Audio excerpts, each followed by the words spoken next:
Details at 7 o'clock. Let's move into our question of the day now, and what we're asking you is kind of related to what happened on Friday. And these comments, what do you make of President Cyril Ramaphosa's comments that he will step down should he be charged with corruption? And of course, as we say, this was from comments made by Eskom's former CEO Brian Molefe on Friday, who implicated Ramaphosa at the inquiry into state capture. So I'd love to hear from you at Morning Live, SABC. Indeed.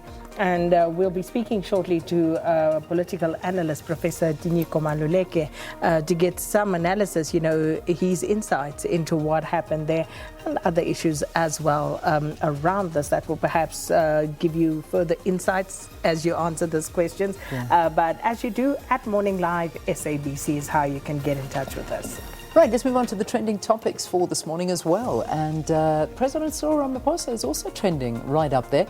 Those comments were just one of the reasons why he is trending. Of course, we've covered that one. But another one is we're starting to notice a lot of people coming out and saying, President Ramaphosa, you are you're also the president of the AU at the moment, the chairperson of the AU, yeah. And you're not making any comments whatsoever when it regards Uganda's elections. And people are saying, why the silence? What is happening? We need to say something. So this is just another reason why the president is trending, and a lot of people now coming out and saying, as chair, you cannot be silent like this over Uganda's elections. And we're reading more and more as to the things that are unfolding there.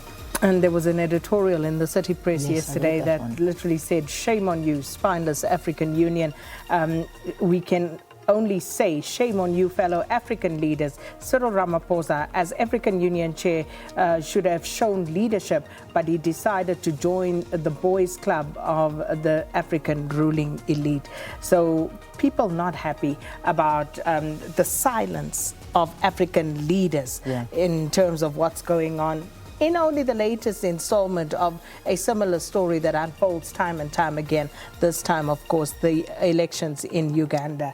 And I think, do we have Uganda as the next? We don't have that as one of our trending topics. We've kind of put this all together with Uganda. It all goes with Uganda and what's happened there. So post that election, still pretty much nothing coming out from ordinary Ugandans, because remember, there was a shutdown on these social media services in the country 2 days prior to that election.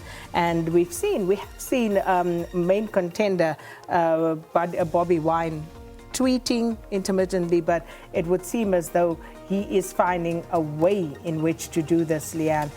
Certainly doesn't seem as though this is coming from his own communication devices per se, because he did indicate last week that both his and his wife's phones were cut.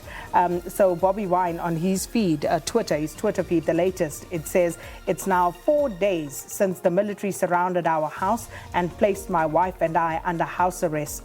We have run out of food supplies, and when my wife tried to pick food from the garden yesterday, she was blocked and assaulted by soldiers, was staged in our compound.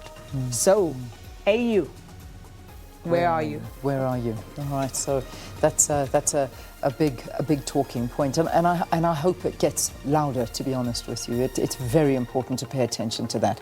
All right, let's move on to Putin now. Putin also a big trend this morning with Russian leader Alexei Navalny, also the opposition leader, had been detained after flying back to Moscow yesterday, months after he was left in a coma, if you remember, when he was poisoned with that nerve agent Novichok. So now he faces the threat of arrest when touching down in Moscow, and this is basically what they're saying, that he boarded a plane in Berlin where he had been evacuated for treatment in August from a hospital in Siberia. And this, of course, was because his family had said so, and now he's been detained. And this has caused a huge backlash, and people speaking to what is going on now in Russia, and of course with Putin being, as many put it, very, very scared of Navalny. Russia's federal service actually released a statement to the state-run media confirming that Navalny was being detained, allegedly for, as they say, repeated violations of the probationary period, and he'll remain in custody until he can appear in court. That's what they're saying. So, yeah, interesting stories coming out there in Russia, so that's a big trending topic. And then finally, Messi. What a moment. What a moment indeed. Barcelona fans losing it off the pitch. Wow. Messi losing it on the pitch. First ever Red card. Goodness for me. Lionel Messi. Yeah, so it's all the talk. It's all the rage. And as you know, it brings back those questions about who is the greatest of all time. Yeah. Is it Messi? Is it Ronaldo? And yeah, you can make up your mind. But it was quite entertaining. Who'd have thought? Yeah. Who'd have thought? No, and I was looking at some of the kind of, you know, the playbacks, and he gave him a good, can we say clap on the morning show?